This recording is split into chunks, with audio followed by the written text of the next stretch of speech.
Hello to you la team, comment ça va? Les goujons sont arrivés, alors il est temps de s'y mettre. J'ai déjà installé ces deux là.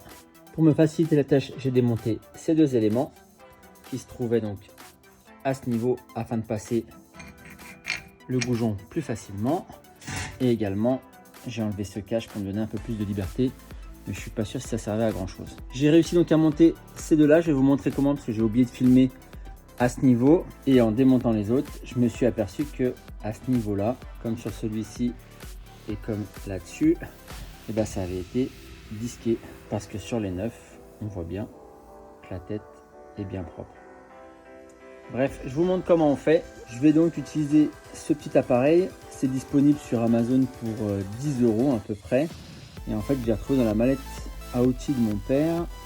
Je ne savais pas du tout à quoi ça correspond, mais je crois que c'est bien ça. Le but, c'est qu'on puisse venir serrer avec le goujon. Le goujon, il peut s'emboîter vraiment dans le cône qui est ici. Et derrière, on va l'appuyer un peu à ce niveau. Et je vais utiliser un levier avec un tournevis plat pour que ça ne bouge pas tant que je puisse enfoncer à la main. Et après, on va serrer au fur et à mesure.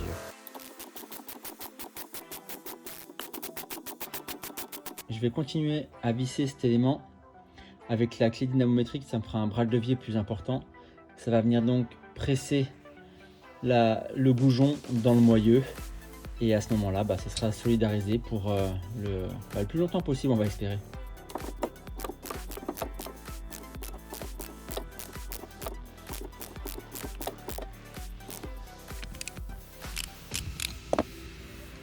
Les goujons, c'est fait. Il ne reste plus qu'à remettre les autres éléments.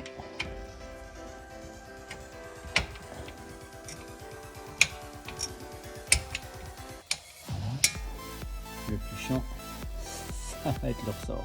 A few moments later. C'est de nouveau en place avec un peu de persuasion. On va mettre maintenant le cache ici, remettre le disque, l'étrier, pour pouvoir enfin remettre la nouvelle jambe de Wendy. Les tôles de protection des disques arrière sont maintenues par 3 vis, une là, une à ce niveau, une en bas, et il vous faudra une clé et une douille de 13.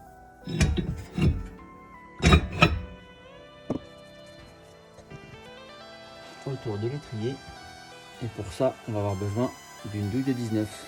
Et voilà, l'ensemble est remonté. Les 5 goujons sont bien là. Ne m'en tenez pas rigueur, mais j'ai eu la flemme de changer ces deux là. Mais comme vous voyez, là on a une belle finition, et là ça a été disqué comme un cochon. Tout ça pourquoi? Pour que ça soit plus facile de le faire passer par l'arrière et ne pas avoir à démonter donc les deux petits éléments qui m'ont pris vraiment 30 secondes à démonter.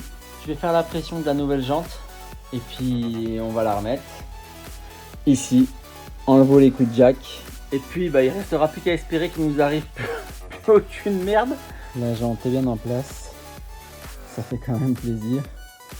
Donc pas prendre de risques, 5 écrous neufs.